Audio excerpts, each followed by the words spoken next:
इटावा में श्रावस्ती से भाजपा प्रत्याशी साकेत मिश्रा का जोरदार हुआ स्वागत। भाजपा ने उत्तर प्रदेश की श्रावस्ती सीट से इस बार पूर्व आईएएस नृपेंद्र मिश्रा के बेटे साकेत मिश्र को उतारा है। वो फिलहाल उत्तर प्रदेश विधान परिषद के मनोनीत सदस्य हैं। भारतीय जनता पार्टी ने उन 195 सीटों पर लोकसभा चुनाव के लिए प्रत्याशियों का ऐलान कर दिया। भाजपा ने इस बार कई नए चेहरों को मौका दिया है। इसी में श्रावस्ती सीट से उतारे गए 53 साल के साकेत मिश्रा भी शामिल हैं।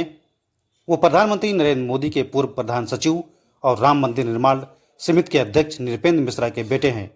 बता दें कि श्रावस्ती सीट पर पिछली बार भी भाजपा को हार का सामना करना पड़ा था। ऐसे में इस सीट पर भाजपा का यह दांव कितना कारगर होगा, यह तो चुनाव परिणाम आने पर ही पता चलेगा। आपको बता दें कि साकेत मिश्रा फिलहाल उत्तर प्रदेश विधान परिषद में भाजपा के मनोनीत सदस्य हैं। उनके पिता नृपेंद्र मिश्रा 1967 बैच के आईएएस अधिकारी थे। इसके बाद वो वर्तमान में अयोध्या राम मंदिर न्यास के अध्यक्ष हैं। प्रधानमंत्री नरेंद्र मोदी से उनके अच्छे संबंध रहे हैं। माना जाता है कि उनके बेटे साकेत मिश्रा की भाजपा में अच्छी पैठ है। वहीं आज श्रावस्ती जनपद के विकासखंड जमुना क्षेत्र के कलकलवा में पहुंचे, जहां पर आज वहां पर भाजपा के कार्यकर्ताओं ने, सेक्टर अध्यक्ष और अन्य पदाधिकारियों ने लोकसभा श्रावस्ती सांसद भाजपा प्रत्याशी साकेत मिश्रा का फूलमाला पहनाकर जोरदार स्वागत किया है। उसके बाद साकेत मिश्र ने अपने संबोधन में विधान परिषद कार्यकाल में किए गए अपने कार्यों को लोगों को गिनाते हुए लोकसभा चुनाव में अधिक से अधिक मतों से विजय बनाने की अपील भी की है। साकेत मिश्र ने कहा कि इस चुनाव में भाजपा सरकार 400 के पार होगी और तीसरी बार फिर से मोदी सरकार बनेगी। यह तस्वीर आपके सामने है श्रावस्ती जनपद के विकासखंड जमुना क्षेत्र के कलकलवा की, जहां पर भाजपा लोकसभा सांसद प्रत्याशी साकेत मिश्र लोगों के बीच में बैठकर उनकी समस्याओं को सुनते हुए और अपने किए गए कार्यों को बताते हुए, भाजपा के जो नीतियां हैं उनको बताते हुए लोगों के बीच में बैठकर मौजूद दिखाई दे रहे हैं। यह तस्वीर कलकलवा गांव की है, जहां पर आज भाजपा के कार्यकर्ताओं जैसे सेक्टर अध्यक्ष और बूथ अध्यक्ष जैसे अन्य पदाधिकारियों के साथ वहां पर तमाम ग्राम प्रधान और बीडीसी सहित जिला पंचायत सदस्य मौजूद रहे, जिसकी तस्वीर आपके सामने है। और वहां पर साकेत मिश्रा ने भारतीय जनता पार्टी के किए गए कार्यों को गिनाते हुए ज़्यादा से ज़्यादा मतों से विजयी बनाने के लिए अपील की है। तो साथ अपना आशीर्वाद देते रहे, प्यार देते रहे।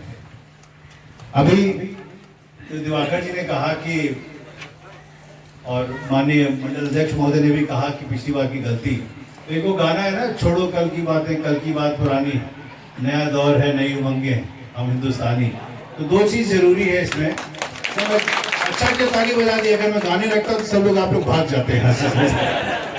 तो सच ये है कि एक तो हम सब में जो हम हिंदुस्तानी शब्द है, हम सब देशवासी जो हैं, हम सब में देश प्रेम की, राष्ट्रवाद की आग है। आज जो जो लोग अन्य पार्टियों से भी हम लोग के साथ जुड़ रहे हैं, उनका स्वागत मैं सबसे जोर शोर से इसलिए करता हूँ कि एक चिंगारी होती है हमारे हृदय में, वो जब जल जाती है तो मुझे विश्वास रहता है कि पूर्णतः हर व्यक्ति मिल करके देश में क्या क्या हो सकता है, इसलिए वो जुड़ता है। ये जो मोदी और योगी की क्रांति है कि देश को एक नया बनाया जाए, उसमें जुड़ते हैं।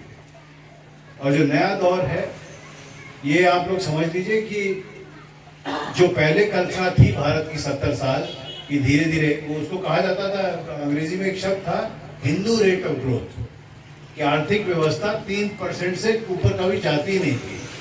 अब आप ये सोचें, 3% से अगर हमारी आर्थिक व्यवस्था हो रही है और 2-2.5% हमारा जनगणना बढ़ रही है, तो इसका मतलब हमारा विकास हो ही नहीं पाता था, क्योंकि जितना बढ़ता था उससे ज़्यादा हमारी जनसंख्या बढ़ जाती थी। तो अब विकास होता है 7%, 8%, जिससे कि कम से कम लोगों के जीवन समृद्ध होते जाएं। और जो पुरानी बात की मैं कर रहा था, जनता, आप लोग प्यारे कार्यकर्ता महोदय, सब लोग, आप लोग भी थोड़ा सा हनुमान की तरह हैं कि आप लोग कभी कभी अपनी शक्ति भूल जाते हैं और सोचते हैं कि ऐसे ही धक्का लग जाएगा, अपनी शक्ति नहीं लगानी पड़ेगी, क्योंकि हवा होती है, मोदी जी की हवा है, योगी जी की हवा है। तो मेरे प्यारे हनुमान गण, आप लोग जग जाइए, अपनी शक्ति समझ लीजिए। पिछड़े को, भूतकाल को भूतकाल ही रहने दीजिए, भूत बन जाने दीजिए, पर आप लोग अपनी शक्ति को पहचानिए, क्योंकि इलेक्शन ये आप लोग का है, साकेत का नहीं है। ये आप लोग हैं जो इलेक्शन के उम्मीदवार हैं, आप लोग हैं जिनको जाके जनता के बीच में बात करनी है, आप लोग हैं जो जीतेंगे। मैं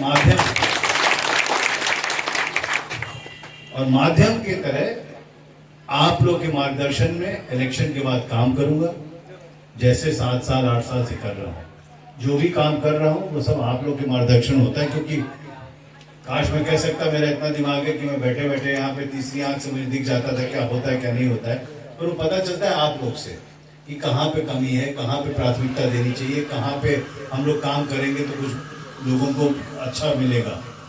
तो वैसे ही आप लोग लगातार काम करते रहिए। दूसरी चीज, और फिर से मैं वही वो हनुमान जी की अपनी ताकत वाली बात पे जाऊंगा वापस। मैं उसको बार बार इसलिए कह रहा हूं क्योंकि आप समझ नहीं सकते, हल्का नहीं लेना है इलेक्शन को।